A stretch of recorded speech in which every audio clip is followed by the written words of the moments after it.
दोस्तों नमस्कार। G20 शिखर सम्मेलन के अवसर पर भारत के राष्ट्रपति के द्वारा दिए जाने वाले डिनर के लिए छपे निमंत्रण पत्र को लेकर विवाद हो गया है।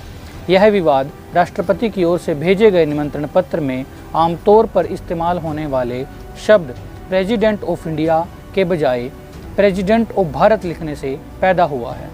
अब देश का नाम भारत लिया जाना चाहिए या इंडिया, इन दोनों नामों की हिस्ट्री पर एक बार नज़र डाल लेते हैं।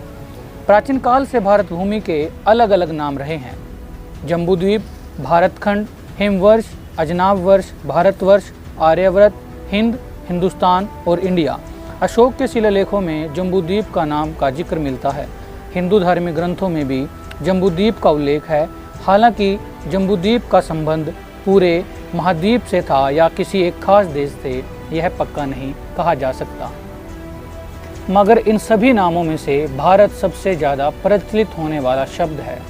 इसको लेकर भी अलग अलग मत हैं। मसलन सबसे फेमस कहानी है राजा भरत की, जिनका जिक्र महाभारत के आदि पर्व में मिलता है। कहानी यूँ है कि महर्षि विश्वामित्र और अप्सरा मेनका की एक बेटी हुई। नाम था शकुंतला। शकुंतला और हस्तिनापुर के महाराज दुष्यंत का गंधर्व विवाह हुआ। उनकी एक संतान हुई भरत, जो आगे जाकर हस्तिनापुर के महाराज बने। इन्हीं भरत ने एक विशाल भूखंड पर लंबे समय तक राज किया और उन्हीं के नाम पर उनके राज्य का नाम भारतवर्ष पड़ा। पौराणिक काल में भरत के नाम को लेकर और भी कई साक्ष्य हमें मिलते हैं, जिसमें अयोध्या के राजा दशरथ के बेटे भरत, नाट्यशास्त्र के रचयिता भरत मुनि और दुष्यंत और शकुंतला के बेटे भरत, जिनका जिक्र महाभारत में किया गया है, जिन्हें महाभारत के 16 सर्वश्रेष्ठ राजाओं में गिना जाता है। जैन धर्म के धार्मिक ग्रंथों में भी हमें भगवान ऋषभ देव के बड़े बेटे महायोगी भरत के नाम पर देश के नाम भारतवर्ष रखे जाने का उल्लेख मिलता है। ये तो थी भारत नाम के बारे में बात। अब जान लेते हैं कि ये इंडिया शब्द हमारे पास कहाँ से आया।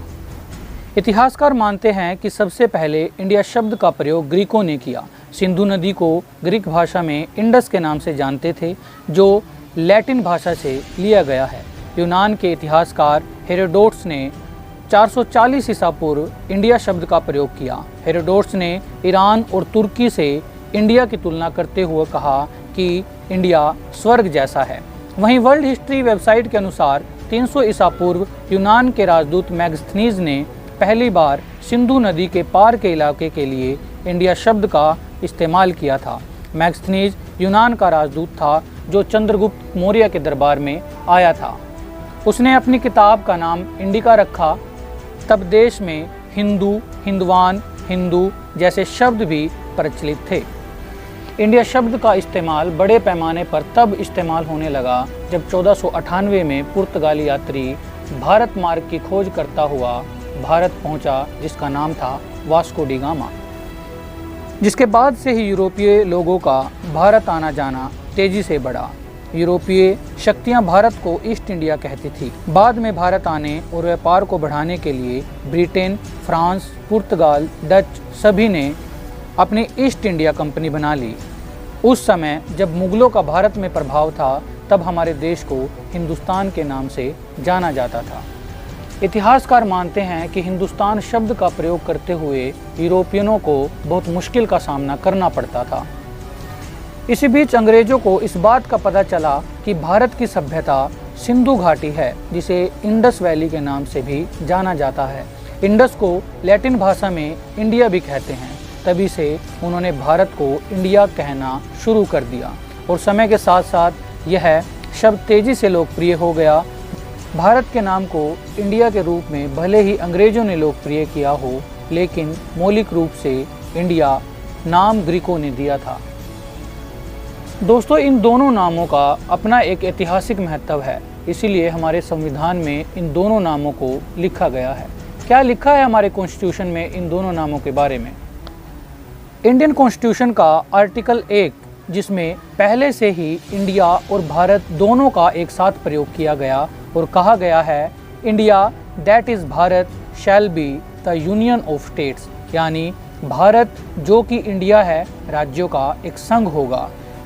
इंडियन कॉन्स्टिट्यूशन के preamble we the people of India से शुरू होती है। लेकिन हिंदी एडिशन में इंडिया की जगह भारत का प्रयोग किया गया है और कहा गया है हम भारत के लोग। दोस्तों, इन दोनों नामों के विवाद ने अब तूल पकड़ लिया है। देखना यह है कि भविष्य में इसका क्या परिणाम निकलता है। आप लोग इस बारे में क्या सोचते हैं, हमारे कमेंट बॉक्स में जरूर लिखिए और ऐसे ही इंफॉर्मेटिव वीडियोस देखते रहने के लिए हमारे चैनल से जुड़े रहिए। शुक्रिया।